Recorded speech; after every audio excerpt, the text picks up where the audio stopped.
Canal del Congreso, el canal de la Unión, presenta.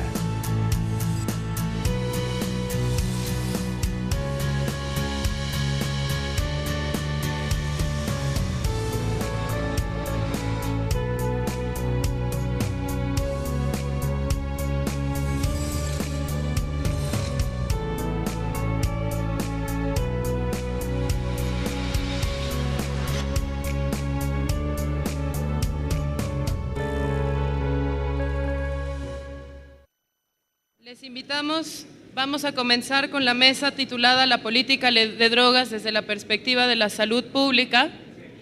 En este debate nos acompañan Jorge Hernández Tinajero, nos acompañan Sergio Rojas Andersen, Sergio Sánchez Bustos y Roberto Tapia. Voy a empezar por presentar a nuestros ponentes. Quisiera invitar primero, en una primera ocasión, al señor Sergio Rojas Andersen a que nos dirigiera unas palabras, pero antes de comenzar con su intervención les voy a presentar un poquito de su trabajo.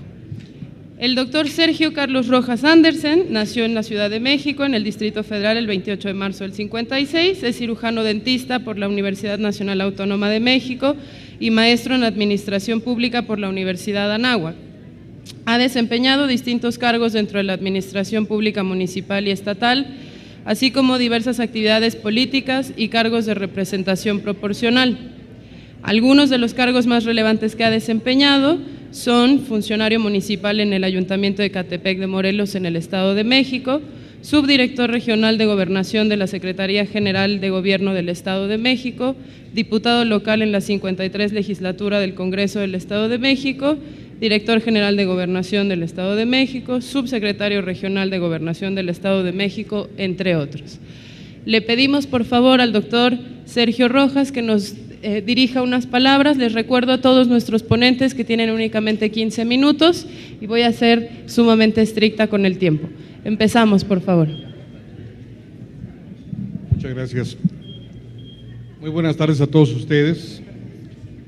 De inicio, pues agradecer a la 62 legislatura que nos haya invitado a participar en este importante evento, y tengo la certeza que después de esas 3 fechas, a partir de hoy y hasta pasado mañana, los asistentes tendrán oportunidad de escuchar diversas opiniones, puntos de vista y representantes de los sectores público, privado y social, de tal suerte de que con ello se puedan dar ustedes un punto de opinión. Pues en sí, con la representación orgullosa del Estado de México, comentar que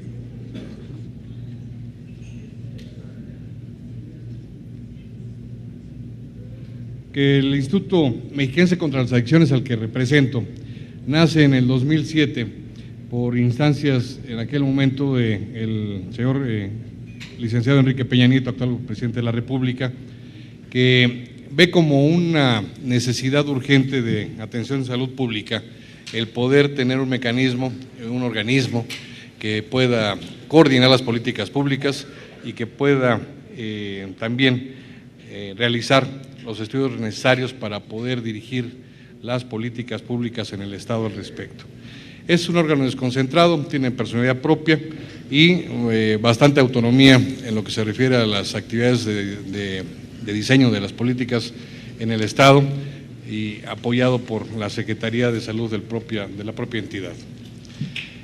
Los objetivos, como ya les comentaba, ha sido de promover, difundir, apoyar las acciones del sector público, social y privado tendientes a la prevención, al tratamiento y al combate en las adicciones generadas por el consumo de alcohol, tabaco y drogas en nuestra entidad. Diseña actualmente y produce políticas públicas que refieren a la reducción en la demanda de las diversas sustancias psicoactivas. Quiero decir que la institución, lo que es el Instituto Mexiquense contra las Adicciones, coordina actualmente 36 centros de atención primaria de las adicciones instalados en nuestro estado, pero a su vez hemos generado una red de carácter estatal apoyada por los 125 municipios que conforman nuestra entidad, de tal suerte de que a nivel del sector público los diversos participantes, tanto presidentes municipales, los sistemas municipales del DIF, los propios comités municipales contra las adicciones integrados por personas probas, personas propositivas, personas que tienen capacidad de diseñar y de proponer alternativas de solución en su entidad por la cualidad que tiene cada una de los municipios. Eso nos ha permitido el poder adaptar las políticas públicas a este nivel, de tal suerte de que lo que da éxito en la capital del estado Toluca, posiblemente en el municipio de Ecatepec, que es el más poblado de todo el país, no tenga la misma calidad de éxito.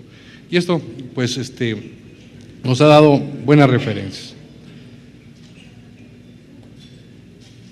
Es precisamente el comentario que les hacía de los centros que tenemos actualmente. Señalar y resaltar que afortunadamente el personal que integra cada uno de estos centros es personal altamente calificado, con grados académicos, tanto maestros como doctores en las diversas carreras, y esto ha permitido que, además de la juventud que tienen, ha permitido que se puedan adaptar diversidad de actividades y que se puedan combinar y proponer acciones en cada uno de los municipios, de tal suerte de que la participación de nuestro grupo profesional de trabajo no es un grupo de carácter burocrático que únicamente piense en poder atender y atacar las adicciones en la entidad, sino que se compromete, se introduce y logra permear el tejido social integrado por las diversas organizaciones.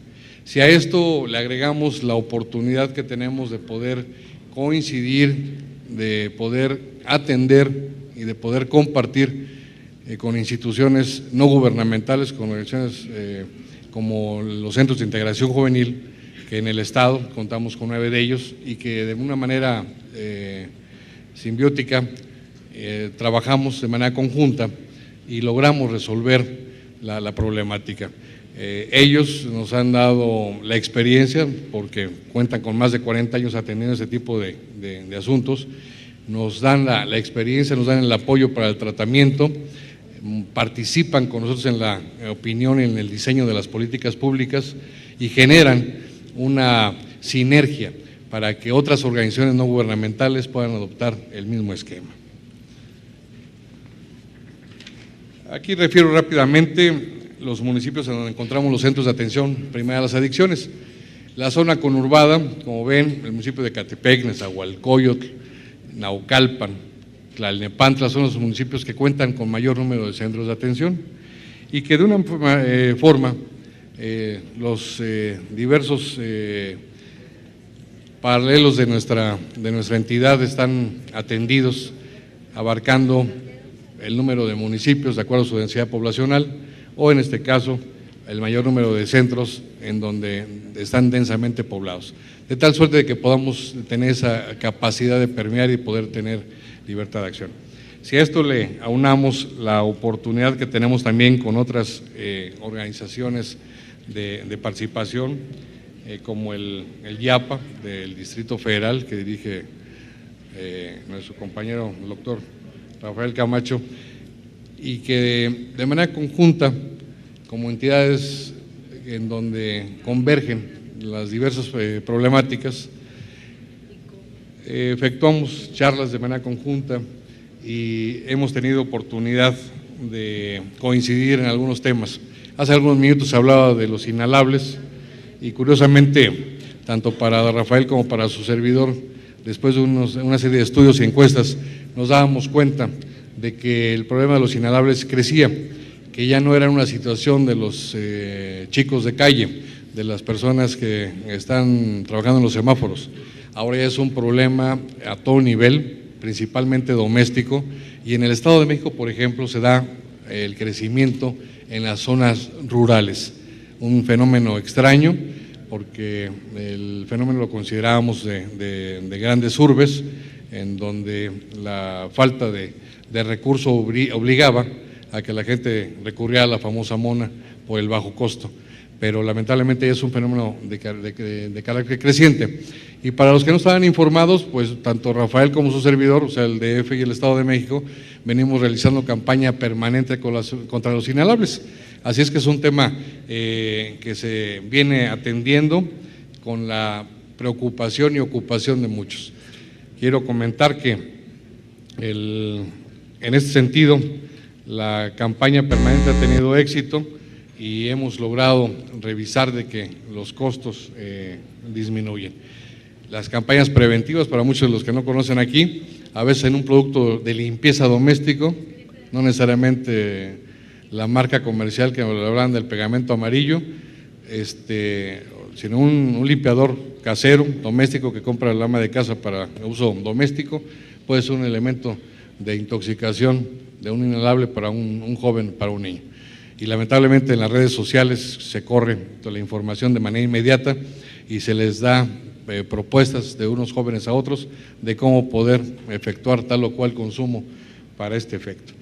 Pues bien, en nuestra entidad reconocemos que tenemos un índice importante de fumadores activos, que tenemos una dependencia a drogas ilegales que representan el 0.3% de nuestra población, y que en lo que se refiere a abusadores o dependientes de alcohol, contamos con un número importante que está al igual del promedio nacional, y que lamentablemente el crecimiento en el consumo por parte de las mujeres está aumentando y que está por arriba de nuestro promedio nacional. ¿Cuáles son nuestros retos en este momento? Que lamentablemente la edad de consumo está disminuyendo. Antes la edad de consumo era entre 10 y 12 años de edad, en donde se tenía su primera experiencia de consumo. Actualmente hay niños de 8, 9 años en donde se están iniciando en la primera experiencia o en la primera prueba de consumo de algún tóxico. También hay un incremento por género, en este caso de mujeres. Al participar ya en una vida activa laboral dentro de nuestras comunidades, las mujeres se están incorporando a este sector de consumo y lamentablemente está creciendo. Y en lo que se comentaba yo, el consumo de inhalables, que ya se registra lamentablemente en niños de edad escolar. ¿Qué estamos haciendo como políticas públicas en el Estado de México?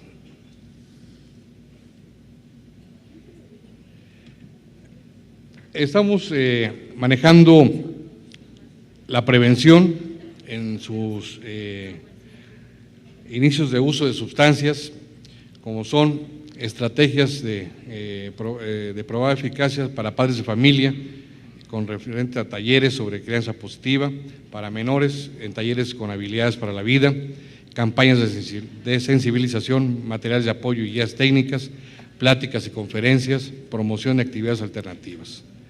En lo que se refiere a la detección oportuna y atención a los primeros consumidores, identificamos a jóvenes en situación de vulnerabilidad, brindamos orientación focalizada y a familiares de jóvenes en riesgo de consumir drogas, ofrecemos tratamientos breves a primeros consumidores y desarrollamos guías técnicas y procedimientos estandarizados. A su vez, estamos impulsando la capacitación a profesionales de la salud, promotores preventivos, docentes, equipos de tratamiento, a personal de empresas. Atacamos con el tratamiento a las diversas modalidades apoyadas con organizaciones tanto del sector salud como del sector social y privado, con el cual tenemos convenio, de tal suerte que podamos dar una atención de calidad y de calidez. Es por ello que el día de hoy, de una manera muy rápida, yo les represento con una experiencia de éxito lo que está dando en el Estado de México. Primero, por ser una entidad muy poblada, la más poblada de todo el país. Segundo, por el rango en el que contamos dentro de la medición de las últimas encuestas, el lugar que ocupa la entidad en el consumo de diversos tóxicos. Y tercero, en el sentido de que nosotros, en coordinación con otros organismos, al igual que en otras entidades del país, estamos combatiendo la demanda. de una manera muy responsable, muy seria, y estamos también atendiendo la problemática con el tratamiento. Así es que sería una de las ópticas a nivel del sector público que les acreditamos el día de hoy. Les agradezco yo en lo personal la atención a su servidor. Gracias. Muchísimas gracias al doctor Sergio Rojas Andersen. Pasamos ahora con el señor Roberto Tapia. Lo voy a presentar antes de su intervención, va a tener también 15 minutos. Es el director general de la Fundación Carlos Slim, realizó su carrera de medicina en la UNAM, maestría en salud pública y ciencias en la Universidad de Harvard en Estados Unidos y el doctorado en ciencias de la salud con mención honorífica en la Universidad Nacional Autónoma de México. Profesor de la Facultad de Medicina de la UNAM y autor de varios libros en adicciones, sistemas de información e inmunizaciones, además de múltiples artículos y capítulos de libros en publicaciones nacionales e internacionales. Es también asesor y consultor de organismos internacionales y tiene en su haber varios reconocimientos, entre los que destaco el Premio Miguel Alemán, la Medalla al Mérito Sanitario, el Premio Rosenkrantz de Epidemiología y el Premio del Dr. Gerardo Varela al Mérito en Salud Pública. Sin más preámbulo, le cedo la palabra durante 15 minutos de intervención.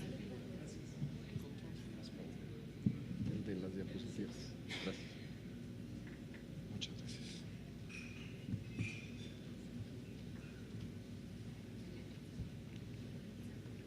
Muchísimas gracias. Agradezco a los organizadores, a la Cámara de Diputados, la invitación para compartir, y ha sido en verdad interesante escuchar todo lo que hoy hemos tenido la oportunidad de reflexionar y de ver las distintas partes. Yo creo que esto es extraordinario y así debe de ser un debate alrededor de las políticas públicas.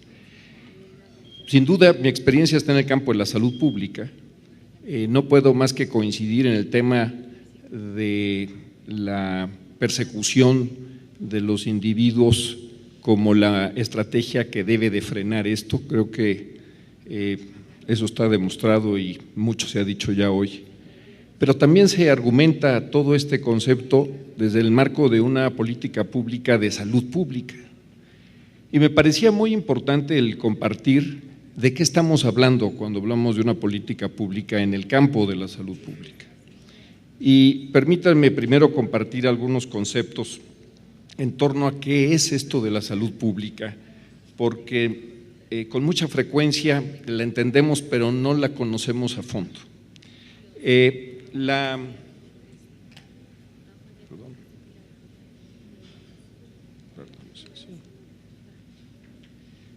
Lo primero es que la salud pública es aquello que tiene su ámbito de intervención en la prevención, promoción y protección de la colectividad. Sin duda nos interesa el individuo, pero también el individuo dentro y como parte de la parte social, colectiva, su familia, su contexto inmediato y su contexto mayor. Comprende acciones que van a la comunidad, al individuo, en aquellas condiciones que puede generar externalidades hacia otros, como es las campañas de vacunación, el que pueda prevenir situaciones en donde el individuo pueda tener impactos hacia otros, como es el caso de la prevención en el tema de lesiones. Y cuando se da todo este concepto, entonces, ¿cómo puede intervenir el Estado? Y el Estado tiene 4 intervenciones desde la perspectiva de salud pública. Uno, cuando la actuación del individuo no implica un riesgo más que para sí mismo. Segundo, cuando la actuación del individuo tiene una repercusión en la comunidad. Tercero, el Estado tiene responsabilidad cuando los riesgos para la colectividad provienen de factores ambientales que literalmente ni la colectividad ni el individuo pueden. Esto sucede mucho en los riesgos ambientales. Y cuarto, pues es aquello que la naturaleza, en donde no tenemos mano, puede ser que sí la colectividad lo generemos, como son los fenómenos naturales, pero no tenemos manera de controlarlos.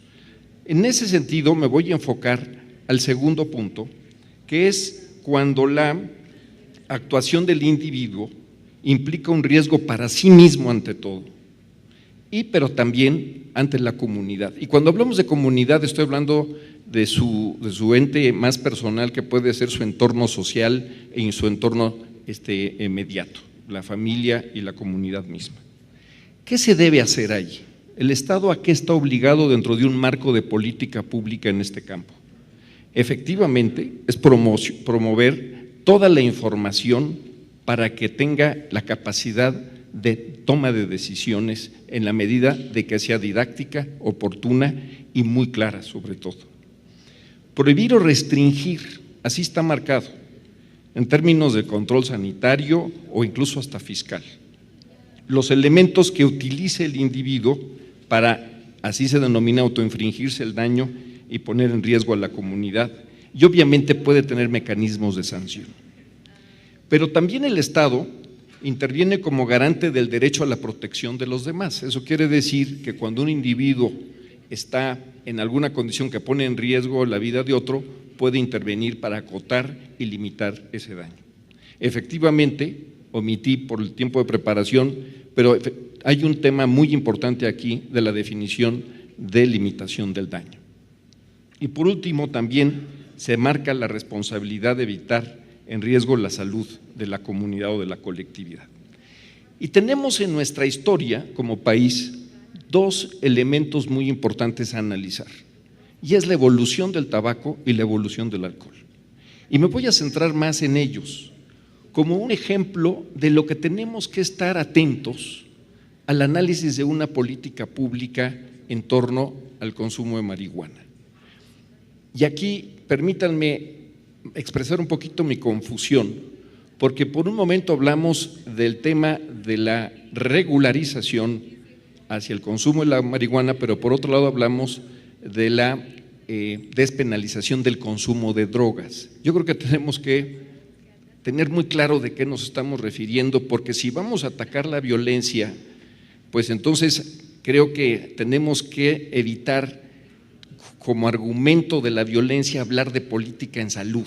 Creo que son cosas muy distintas y conviene separarlas y dejarlas en su dimensión para poder entender el impacto. Yo estoy convencido que en términos de violencia, gran parte de lo que he dicho así es, pero en términos de salud hay implicaciones. Nada es inocuo. Quisiera que eso quedara en nuestra mente. Nada es inocuo, ni siquiera el oxígeno es inocuo. Entonces, creo que ese es un tema que no debemos de caer en los extremos. Y bueno, esto es lo que lleva a este tema de la legalización o libre, o como le queramos llamar, regularización, siempre tiene alguna consecuencia por lo ya dicho, y que las promociones y los temas de control sanitario no son suficientes para eliminar esas consecuencias. ¿Qué ha pasado con el tabaco? Tenemos una muy larga historia en torno al tabaco.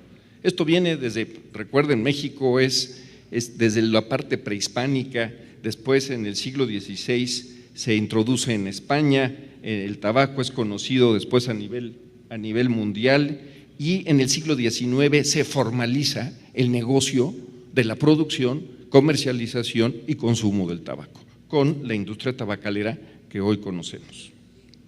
Hacia el siglo XX, en los 40, el consumo se generaliza, sobre todo después de la Segunda Guerra Mundial. En los 50 empiezan, y por favor guarden esa fecha, en los 50 inician los primeros indicios de que algo producía el tabaco, sobre todo en el Reino Unido y en algunos estudios en Estados Unidos.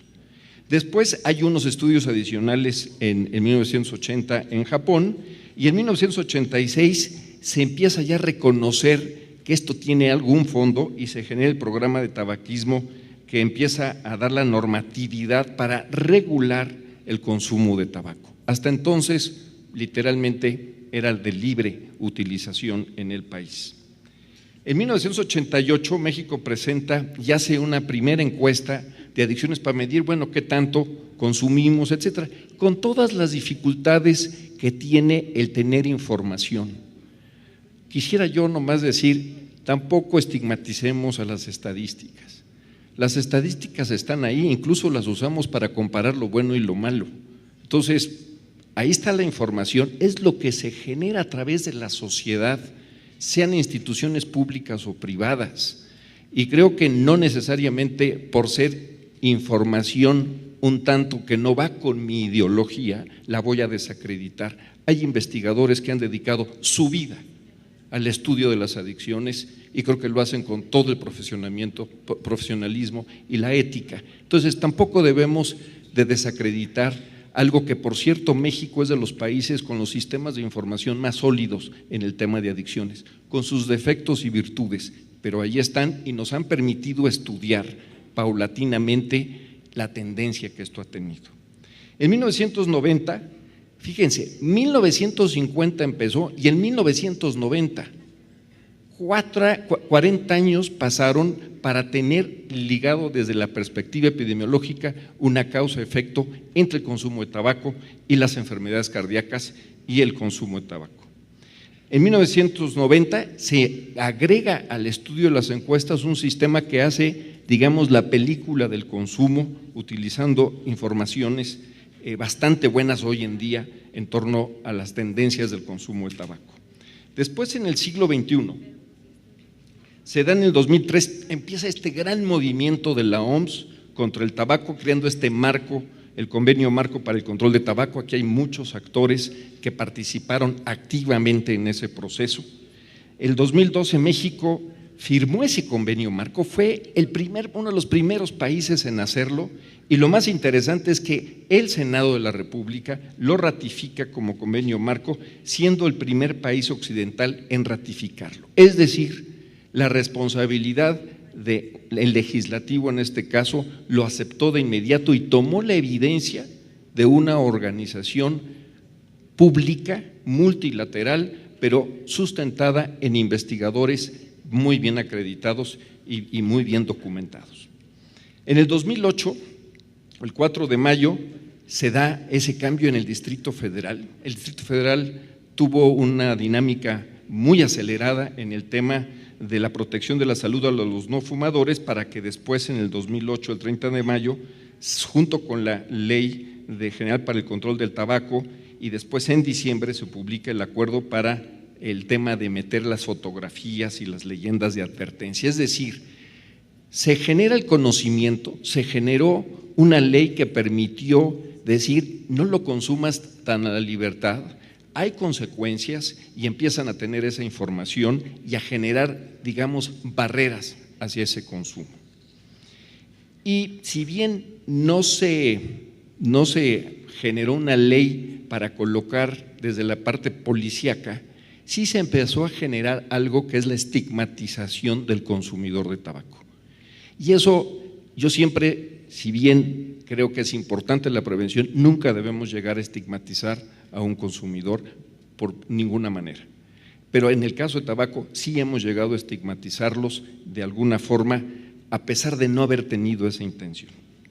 Después tenemos el tema entonces ya de la Ley General del Tabaco, Ley para el Control del Tabaco, no general, Ley para el Control del Tabaco, que miren lo que dice: prohíbe vender cigarros, y nomás pregunten si en verdad eso sucede, a menores de edad, por unidad o en empaques de menos de 14 o más de 25 unidades, en sitios donde se permitan tomar directamente o máquinas expendedoras.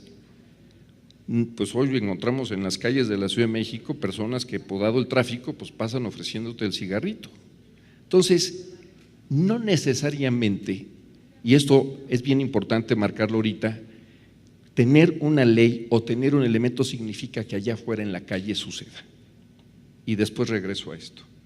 Así es que el tema no es del todo tan blanco y negro, hay unos matices muy importantes en este concepto. También en la ley se aumentó, perdón, es que el número no sé dónde esté, mil disculpas. Perdón, entonces me fui más lento de lo debido.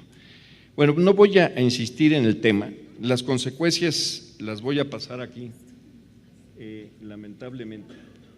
Sin duda hay consecuencias, y son estadísticas documentadas, estudiadas por investigadores, y además con atribuciones muy claras en la mortalidad relacionadas a ese consumo y relacionadas a las muertes prematuras. Pasemos rápido al alcohol. El alcohol también tiene una larga historia. El alcohol ha pasado por todas las fases y déjenos llevarnos entonces al tema de lo que hoy, incluso de algo muy interesante, ha sido este documento de la Asamblea Mundial de la Salud que aprobó una resolución para establecer la estrategia mundial para reducir el uso nocivo de alcohol. ¿Por qué lo establece? ¿Y por qué se hace una ley en torno a esto? Definir qué son bebidas alcohólicas obliga el tener un aviso de que consumir alcohol es nocivo para tu salud, pero también empieza a limitar el consumo de esto. Hoy en día, en teoría, es ilegal venderle consumo a un menor de 18 años. Hoy sucede en nuestro país. Y las consecuencias, el consumo, cantidad, etcétera, aquí se las puedo mostrar en estas láminas y quedará obviamente en las memorias. Sí hay un tema muy importante de equidad de género, como aquí se dijo. Hay algunas que afectan más a hombres que a mujeres y que están relacionados con algunos grupos de edad mayores, claro que sí. Es el tema de los adolescentes, al cual debemos de tener todo el cuidado y la atención porque son los más vulnerables hacia este consumo de drogas, legales o no legales, o como las queramos llamar, y el impacto que tienen las muertes prematuras. Las muertes prematuras es algo que no debería de suceder. Y termino entonces con mis conclusiones. Y es, uno, que la historia nos ha enseñado qué es lo que pasa cuando tenemos sustancias que empezaron a lo largo de muchos años a ser mucho más utilizadas con una libre consumo y que después tratamos de regularlas, que tratamos de conservarlas. Aprendamos de esto. No por regular significa que vamos a entrar en un mundo ideal, y menos en un país como el nuestro. En un país como el nuestro que no tiene ni un sistema de salud que permitiría hacer eso, ni tiene tampoco un sistema de gobernabilidad que permite ver que las leyes en verdad sucedan. Tenemos un problema de falta de transparencia y de intereses vinculados. No es un país libre ni exento de esas circunstancias como lo están en otros países. Yo creo que es muy importante en la definición de una política el no pensar que estamos en Suiza, que no pensar que estamos en el mundo ideal, que estamos en México, que tiene instituciones poco claras, que tiene, perdónenme, estructuras políticas que también conforme les conviene se alinean y que además necesitamos tener credibilidad. Y por último, creo que debe de analizarse esto sin las pasiones. Qué bueno que tengamos pasiones, pero tenemos que ser como muy cautos. Efectivamente tenemos que tener la evidencia científica documentada. Siempre trabajamos en centros de integración juvenil, por cierto, nunca hablamos por hablar, tenemos la evidencia científica internacional, tenemos una de las fuentes de información más vastas que pueda tener el país y creo que es una labor que durante 45 años está documentada. Y efectivamente, debemos de insistir en una mayor inversión en el tema de prevención, reducción del daño y tratamiento. México es el país que necesita, para poder tener una buena política en salud pública, necesita tener una infraestructura ad hoc. México hoy no la tiene.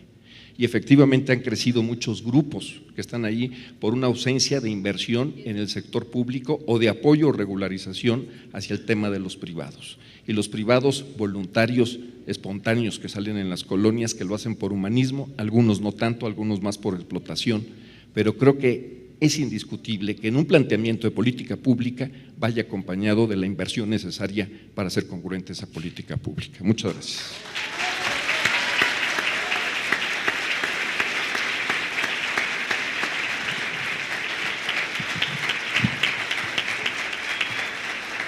Muchísimas gracias, doctor. Merecida la ovación. Vamos un poquito atrasados en el tiempo, vamos 3 minutos atrasados. Voy a presentar muy rápidamente a nuestro siguiente panelista. Es el médico cirujano, el doctor Sergio Sánchez Bustos, doctor en Humanidades Médicas y Ciencias Sociosanitarias de la Universidad Complutense de Madrid, magíster en Salud Pública de la Universidad de Chile y diploma en Estudios Avanzados en Historia de la Ciencia de la Universidad Complutense de Madrid también. Es MBA y experto en política de drogas, presidente de la Fundación Latinoamericana Reforma para desarrollar políticas públicas de drogas desde una perspectiva de salud. Sin más preámbulo, te cedo la palabra, Sergio. Bueno, muchas gracias. Yo traje escrito lo que quería decir para que no se me perdiera ninguna idea, así que voy a leer. Mis mayores agradecimientos primero a la Cámara de Diputados de la República de México por esta invitación. Una política de drogas construida desde la lógica de la salud pública debería tener por meta el regular los usos de drogas entre las personas, observando siempre el bienestar de las mismas y de la sociedad ante cualquier evento. Sin embargo, esta declaración parece estar en lontananza, cuando las tendencias políticas de drogas de hoy en la mayoría de los países tienen consecuencias sociales indeseadas y escasos efectos para proteger la salud de las personas. La actual política se ha preocupado más de restringir consumos y vigilar consumidores que regular usos, muchas veces establecidos desde hace milenios. La política de drogas desde la salud pública debería considerar que existen diferentes tipos de conductas de consumo, desde la abstinencia hasta el consumo problemático, pasando por el consumidor experimental, recreacional. Asimismo, debería considerar diferentes tipos de drogas, clasificándolas de acuerdo a su capacidad de producir daño, su calidad legal, su tipo de uso, etc. Como resultante, debería segregar sus planes, programas, actividades, etc., según tipo de personas, no consumidores, consumidores recreacionales, medicinales, problemáticos, étnicos, tradicionales, espirituales, etc. La política debiera regular los usos de estas sustancias, cuidando la salud al mismo tiempo. Esta política debe construirse desde criterios de racionalidad que le permitan dar cuenta en realidad de estos diferentes grupos de la población. Deberá alejarse de cualquier moral que enjuicie a las drogas o a sus consumidores, pues su sentido no es la vivificación moral, sino el regular los usos de las drogas. Así, por ejemplo, sobre quienes ya consumen drogas, la política deberá desarrollar campañas de prevención de consumo abusivo basadas en evidencia científica, alejadas de prejuicios y estigmas. Esto permite protegerles de los daños del consumo excesivo de las mismas. En quienes han desarrollado un consumo problemático, brindar tratamiento oportuno y eficaz, ojalá interdisciplinario y heurístico. Finalmente, mantener el acceso a medicamentos basados en estas sustancias cuando exista la evidencia científica suficiente para así hacerlo, por ejemplo, el opio y los fármacos canábicos. Las campañas de prevención que más éxito tienen son aquellas que se construyen tomando en cuenta el universo simbólico, es decir, el pensamiento de los sujetos de prevención. Hay que explorar la audiencia y diseñar contenidos culturalmente pertinentes al grupo destinatario. Además, debe ser considerado el alcance de este tipo de trabajos. Está demostrado que una campaña incide en el nivel de conocimientos y actitud valórica de la persona, pero no modifica la conducta de consumo. Asimismo, una buena campaña debería hablar de cada una de las drogas, nunca de las drogas en general, pues no es lo mismo el consumo de marihuana que el de alcohol o tabaco. En el lenguaje preventivo debemos ser precisos, pues la falta de verosimilitud genera inmediatamente desconfianza y descalificación del contenido de las mismas. La regulación de las sustancias psicoactivas también debiese estar dirigida a disminuir o evitar los daños que estas sustancias producen, por ejemplo, la no venta de alcoholes y tabaco a menores, la conducción bajo el estado de ebriedad sancionada y el no consumir alcohol de manera exagerada. Deberán existir programas de tratamiento integral de personas con consumo problemático para enfocarse en reducir los daños asociados a ese consumo, por ejemplo, los programas de sustitución que ya mencionaron. ¿Y por qué no plantearse el testeo de la calidad de las drogas como medida mitigadora de los potenciales peligros de consumir sustancias químicamente activas producidas en el mercado negro? Sin embargo, la mayoría de los países americanos la situación es distinta, pues la implementación de las convenciones de las Naciones Unidas ha decantado en una política basada en asuntos de seguridad nacional, situación que me gustaría poner de relieve, porque no solo ocupa el espacio político de la salud pública, sino porque tiene efectos deleterios directos sobre la salud de la gente. Toda la regulación actual en materia de drogas emana de las convenciones del 61, el 71 y el 88. En ellas se ha transitado desde un mundo casi sin restricciones a la producción, comercio y usos de estas sustancias a otro que restringe todas estas actividades a fines medicinales y de investigación solamente. En este contexto se han desarrollado nuestras legislaciones, que si bien reconocen el consumo como una medida despenalizada, sancionan cualquier otro tipo de acto lícito, acto previo al consumo como ilícito. El sentido común que las ha guiado es el que las drogas son una amenaza a la moral, sustento simbólico básico de la sociedad, y que por tanto hay que combatirlas, pues en ellas se ha encarnado todo el mal de la modernidad. Los espacios legales de uso que las convenciones ofrecen se manifiestan para fines médicos y de investigación. Por ejemplo, la industria del opio medicinal se ha desarrollado con fuerza en Turquía e India, proveyendo de todos los medicamentos opiáceos que el mundo necesita.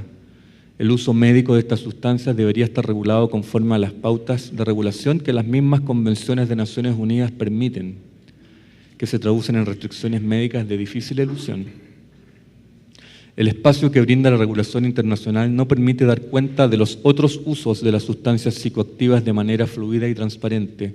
Así, por ejemplo, Bolivia se vio en la obligación de abandonar la Convención del 61 para permitir el mascado de hoja de coca en el año 2012, para posteriormente reingresar con la salvedad de que le aceptasen el mascado de hoja de coca en su territorio, cuestión apoyada por la mayoría de los países. Es decir, la lógica de la restricción del uso a la medicina y a la investigación genera espacios de usos marginales que ponen incluso países enteros en situaciones de ilegalidad y que traen consigo escasas bondades desde el punto de vista sanitario. Aquí es donde se ubican los consumos recreacional, experimental y tradicional, en la gran mayoría de los casos. Son excepciones Bolivia, Perú y la India. Tampoco se da cuenta del usuario recreacional y experimental, quienes quedan al margen de la regulación, erigiéndose como sujetos criminales y psiquiátricos desatados que deben ser controlados por el Estado.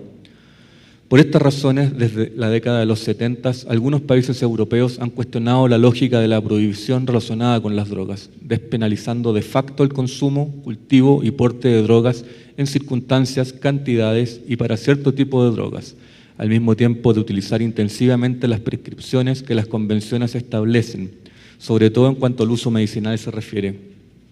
Esto último se ha traducido en la presencia de plantaciones legales de opio, como vimos en Turquía e India, y el reconocimiento de la validez terapéutica de fármacos canábicos en Estados Unidos, Canadá y otros lugares. A modo de hipótesis, podría concluirse que desde sus inicios en la década de los 60, la política de drogas ha sido considerada más una herramienta de la seguridad interior del Estado que una política de salud pública. A partir del 88, el énfasis en controlar el narcotráfico ha traído consigo una hipertrofia del aspecto policial en todo el planeta. Desde la década de los 90, los países han implementado en mayor o menor medida las restricciones que se han traducido en masivas poblaciones siendo criminalizadas.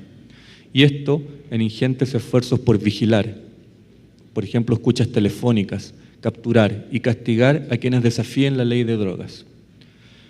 Para finalizar, les quiero comentar la situación chilena.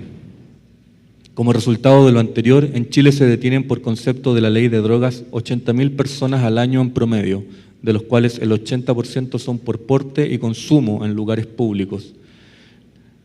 Sin embargo, el Estado de Chile, con fuerte apoyo del gremio médico y organizaciones de usuarios medicinales, y mediante la aparición de un par de casos emblemáticos, acaba de permitir el ingreso al país de un fármaco canábico, Sativex, reconociendo de esta manera la utilidad terapéutica de los mismos, situación que permite debatir las restantes inquietudes que el planteamiento político del 61 nos ha planteado.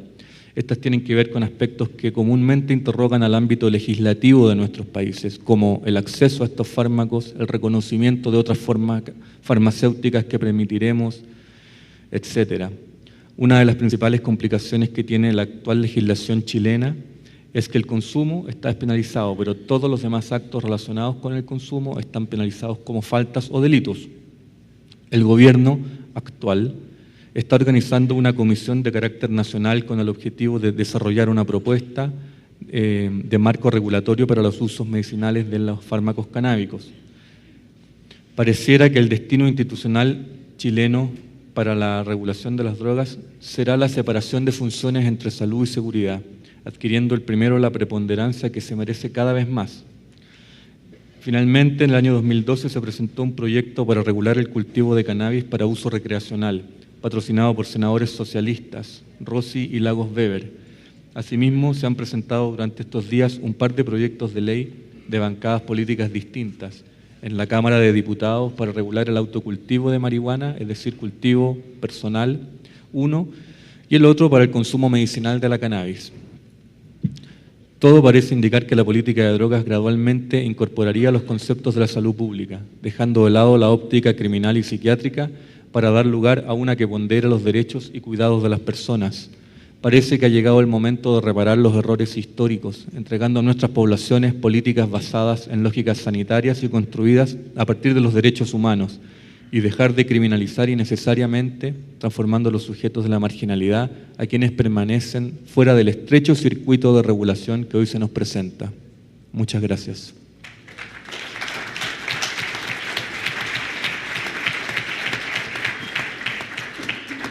Muchas gracias, Sergio, por la intervención, pero también por mantenernos dentro de los tiempos. Nuestro último panelista es Jorge Hernández Tinajero, politólogo internacionalista de la Facultad de Ciencias Políticas y Sociales de la UNAM, especialista en política de drogas y actualmente presidente del colectivo por una política integral hacia las drogas, CUPID. Entre sus publicaciones más recientes, bueno, tenemos un montón, nombraré nada más dos: La cresta de la ola, reivindicaciones y disgresiones de la contracultura en México, y Moral y drogas, el principio y el fin, publicada en la revista Este País, un par de libros más y evidentemente un montón de información adicional que podrán encontrar por ustedes mismos. Jorge nos va a hablar por último de la situación en México, un poquito para que logremos cerrar este panel con cuál es la situación, cómo nosotros lo concebimos en este país. ¿Nos podrían facilitar, por favor, el control? Gracias, Lisa. Gracias a todos por aguantar hasta esta hora.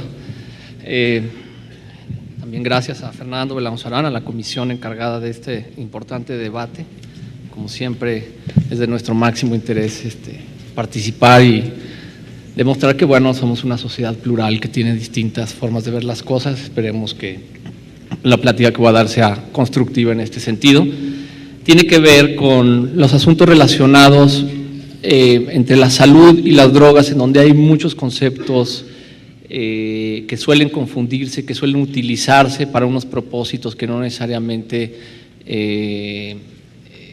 están dirigidos a conseguir algo que yo creo que en lo que todos estamos más o menos de acuerdo, y es que las drogas son sustancias que implican riesgos, en el que los menores de edad nunca deberían de estar expuestos a ellas.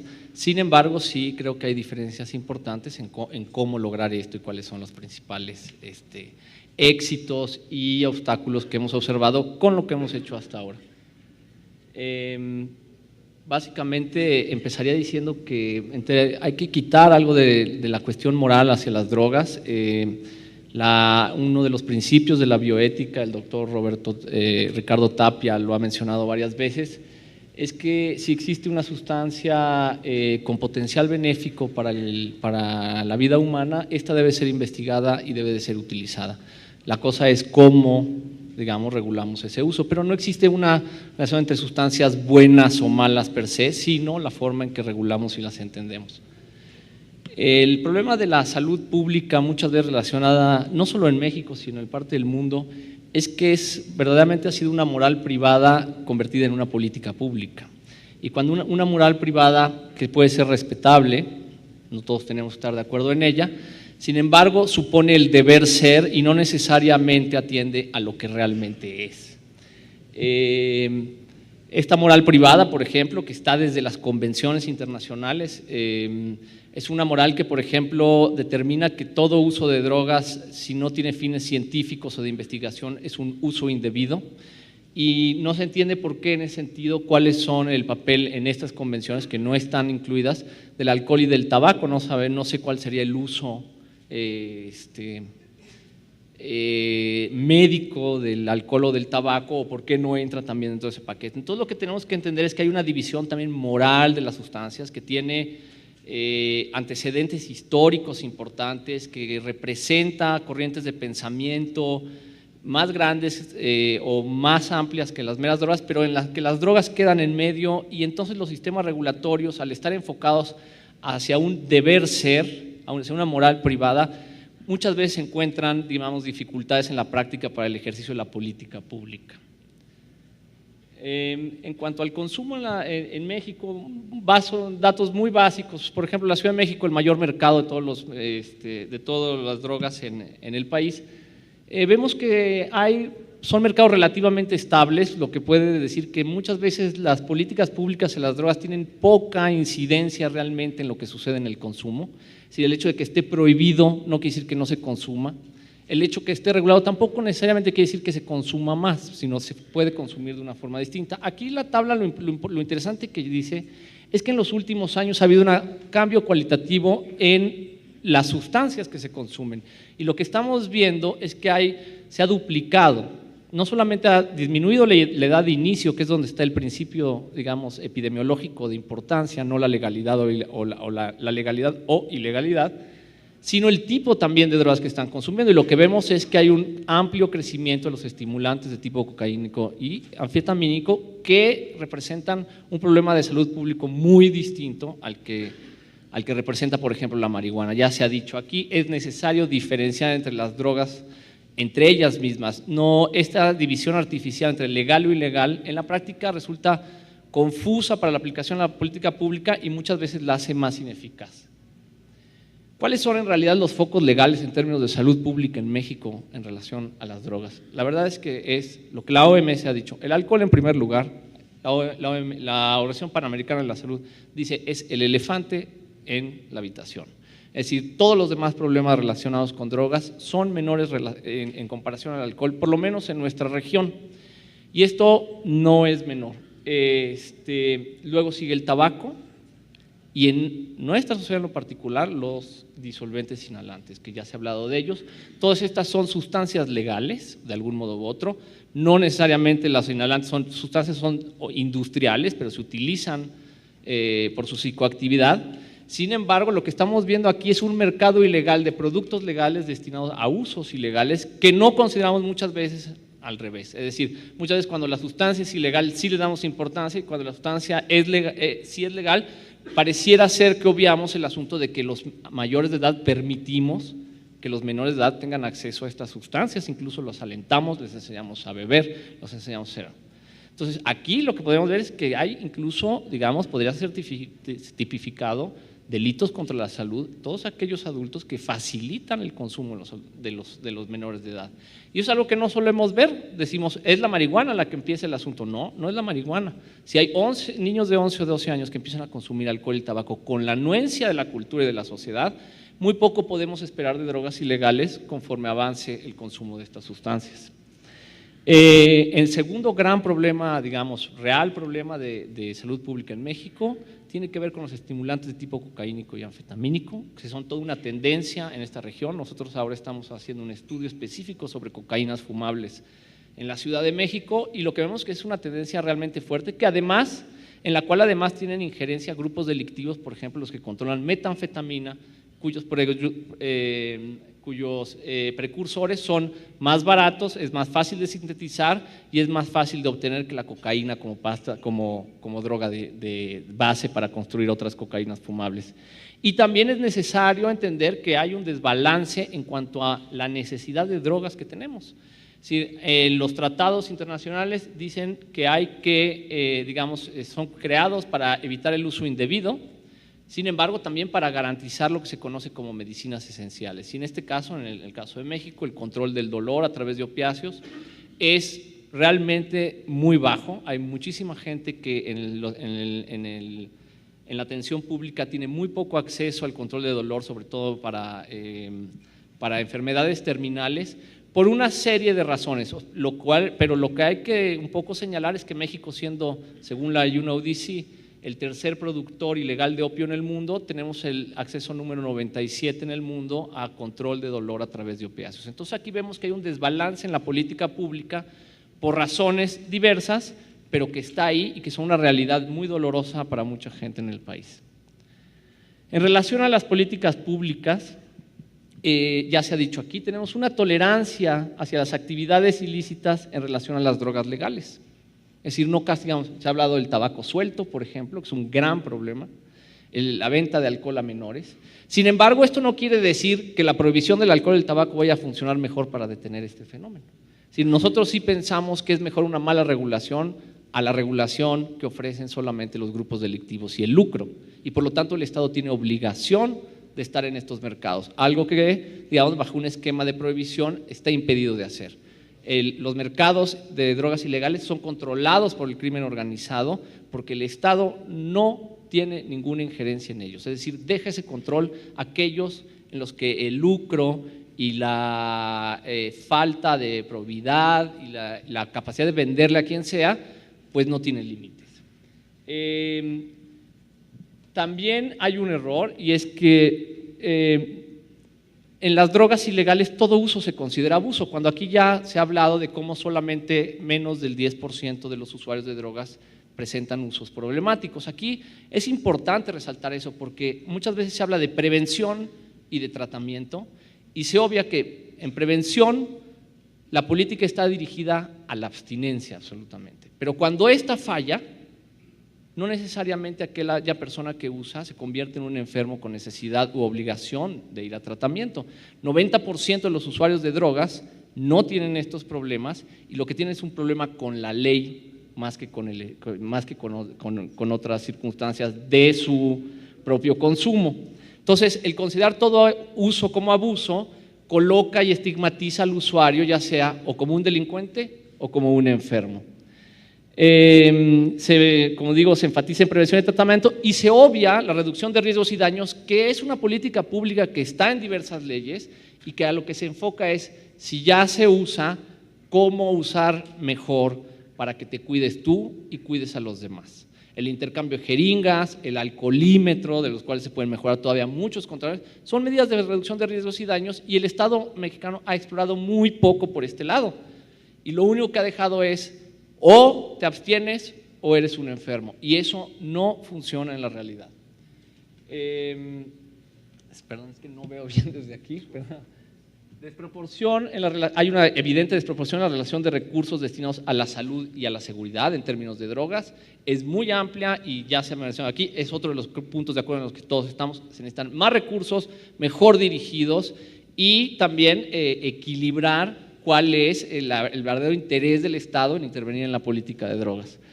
Y desde luego hay dificultades legales, prácticas para la investigación científica, ya se ha mencionado también, al grado que, por ejemplo, una de las mayores autoridades en México de cannabinoides, el doctor Prospero, tiene que hacer investigación con cannabinoides sintéticos porque no es posible hacerle llegar a una planta, porque es un delito. Si bien el uso problemático de drogas está reconocido como una enfermedad, hay una respuesta institucional del Estado muy insuficiente. Ahora vamos a ver algunas cifras de eso. Las necesidades de tratamiento han sido históricamente marginadas de las políticas públicas y es la sociedad civil la que ha sido el principal proveedor de estos servicios de tratamiento. Se considera todo uso como abuso. Esta lámina se repite. Solo voy a hablar aquí ahorita de tratamiento de tribunales de drogas, que es algo que también se ha mencionado. En términos de tratamiento, el tratamiento representa una respuesta de la sociedad ante la ausencia y la inacción del Estado. Por ejemplo, 9 de cada 10 centros de tratamiento son de ayuda mutua. ¿Qué quiere decir que es ayuda mutua? Que son los propios usuarios haciéndose cargo de los propios usuarios. No es el Estado, sino aquellos que han estado en problemas con el consumo, que intentan ayudar y que generalmente tienen buenas intenciones para ayudar a los demás, son los que constituyen el corpus de tratamiento en México. De 2027 centros de tratamiento residencial registrados por el CENADIC, hay para 533,000 usuarios con dependencia según la propia ENA. Ahí vemos la desproporción que existe. Y debemos recordar que solo 1 de cada 4 centros de tratamiento cumple con la norma oficial mexicana. Ahora, esto no quiere decir que la incumplan desde distintos grados, puede ser desde que falta un extintor hasta que hay tratos crueles, inhumanos, degradantes o incluso tortura, ¿no? Los tribunales de tratamiento para adicción se han propuesto como política pública, nosotros hemos en distintos foros estado completamente en contra de ellos. En teoría fueron creados para desincentivar el consumo, para disminuir el delito y para despresurizar cárceles.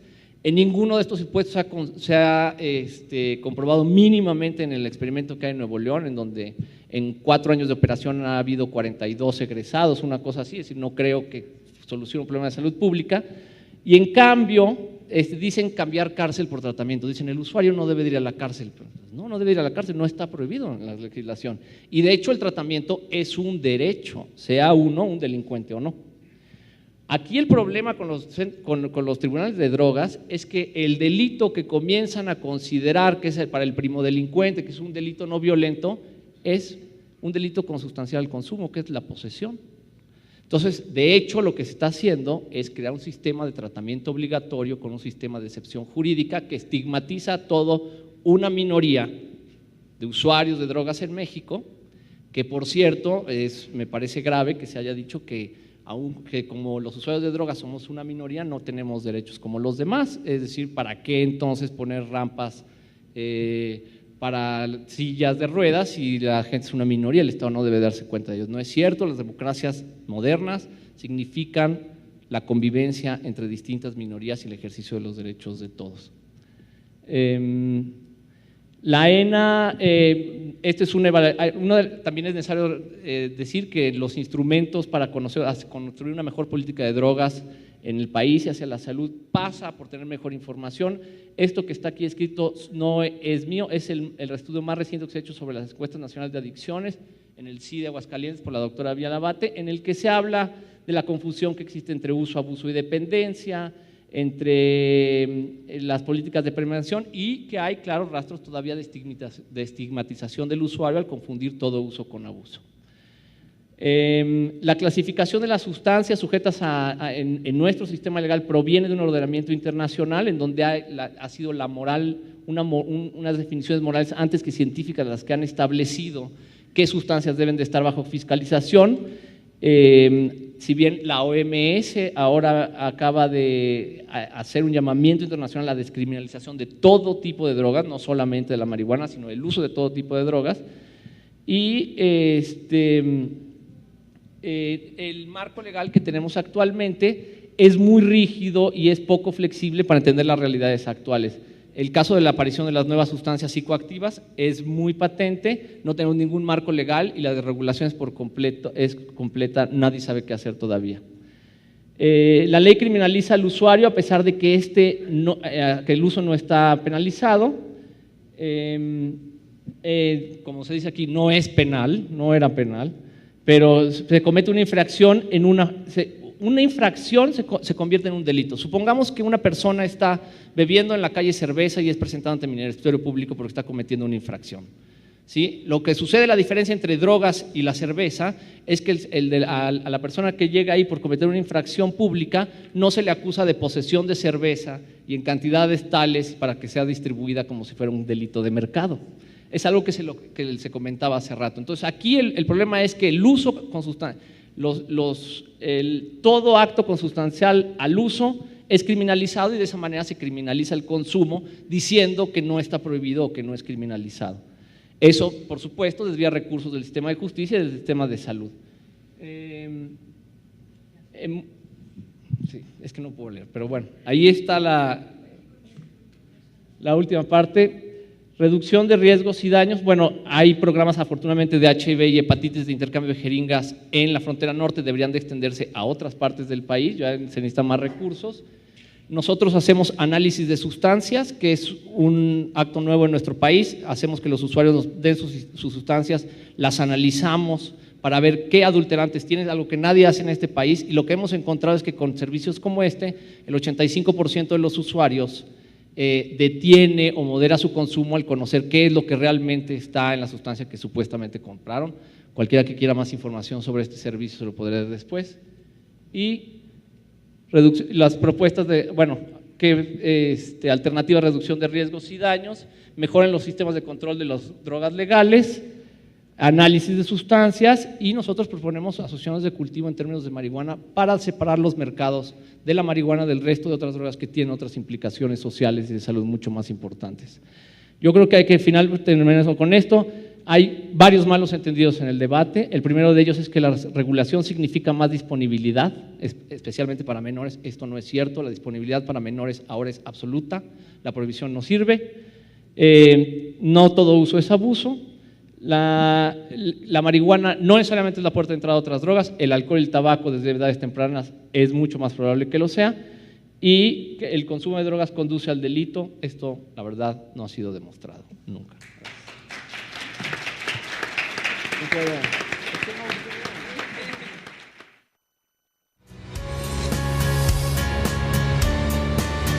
Canal del Congreso, el canal de la Unión, presentó.